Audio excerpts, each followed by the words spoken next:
What percentage of income are people putting into savings? You might be surprised. How much people are spending versus how much they're saving is actually pretty concerning. In this video, we're diving into how much money people are really setting aside and taking a look at some of the real reasons behind these alarming saving habits. According to the US Bureau of Economic Analysis, the average savings rate is about 4%, which means people are holding on to just 4% of their income and spending the rest. If someone takes home $50,000 after taxes and manages to save $2,000 over the course of a year, their personal savings rate would be 4%.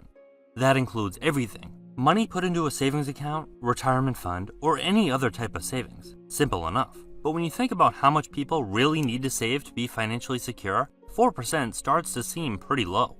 So if you're saving more than 4% of your income, whether that's going into a savings account, retirement fund, or a mix of both, you're already ahead of the average person.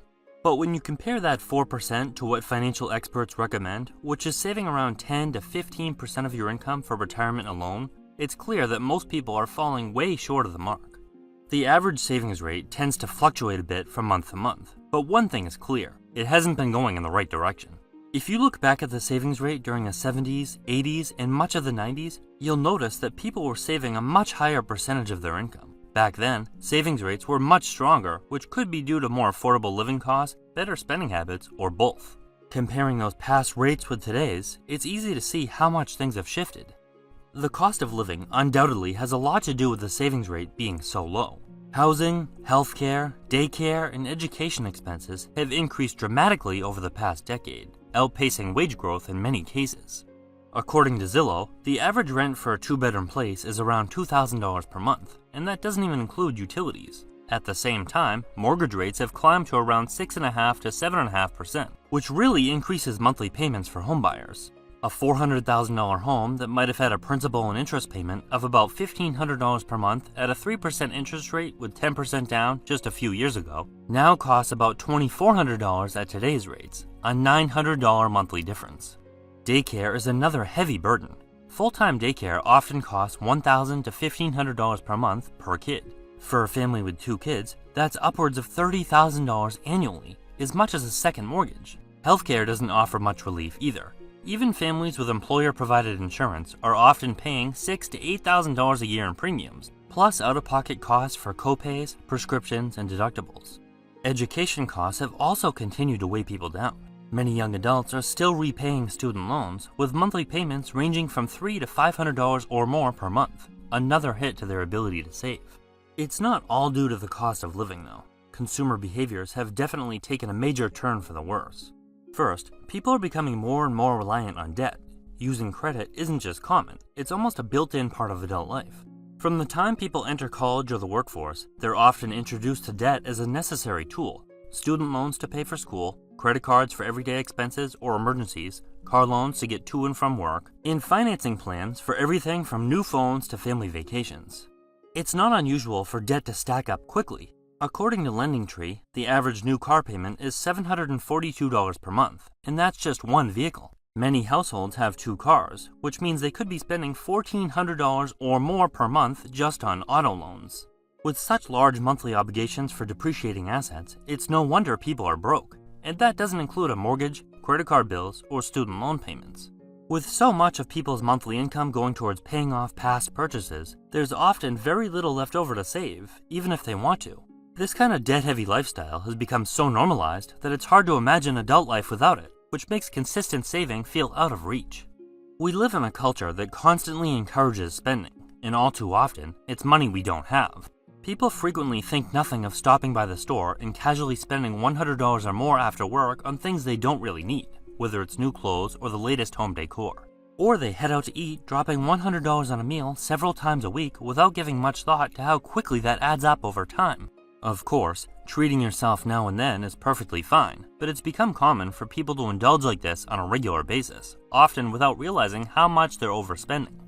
Many people might justify it by thinking that as long as they're making decent money, they can afford it. But more often than not, it's far beyond what they should be spending, especially if they aren't aggressively saving or investing.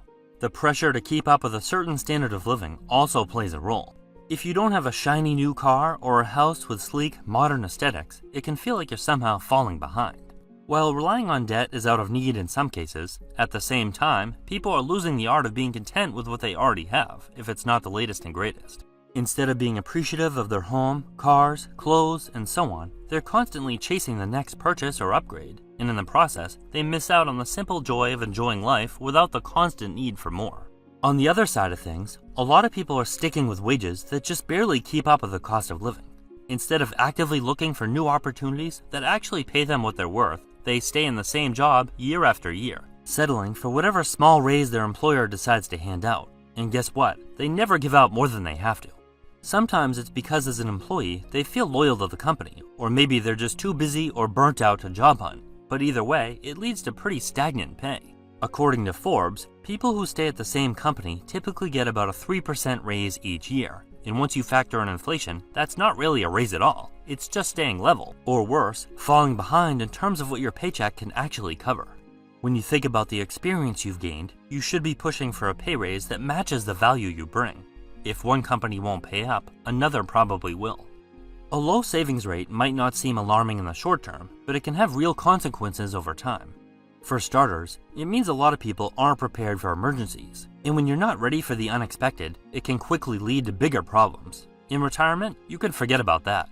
Saving just 4% a year makes it hard to cover those surprise expenses, let alone put enough aside to actually retire.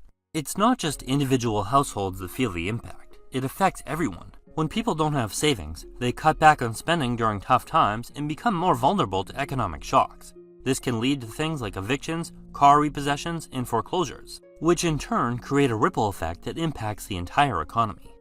Raising the savings rate isn't as simple as just telling people to save more. It takes more than good advice. It requires real change that addresses the root causes of why people struggle to save in the first place. People need to focus on being content with what they actually have, instead of constantly chasing the next big purchase. Buying unnecessary things might feel good in the moment, but the excitement quickly fades, leaving behind only the financial consequences. There's no need to try and keep up with others, because all it does is fuel the cycle of comparison and consumerism, making things worse in the long run. Instead of just accepting whatever small raise their boss offers, knowing inflation will quickly erase it, people should be actively looking for new opportunities or figuring out how to add more value at work. Whether it's exploring different roles, considering new companies, or even becoming self-employed or starting a business to take control of their income, staying proactive about their income is a requirement. Beyond just saving, people really need a plan. The truth is, many don't know how much they should be putting away, and the whole thing can feel like too much to figure out. How much should go towards emergency savings? What will it take to retire comfortably? Even having a rough estimate can take some of the pressure off and make it easier to get started. A 4% savings rate just might seem like a statistic, but it reflects a lot about where we are as a country economically. It's a reminder that while personal responsibility plays a role in financial health, it's also about the broader systems we live in. If we want that number to go up, we'll need both individual action and collective effort.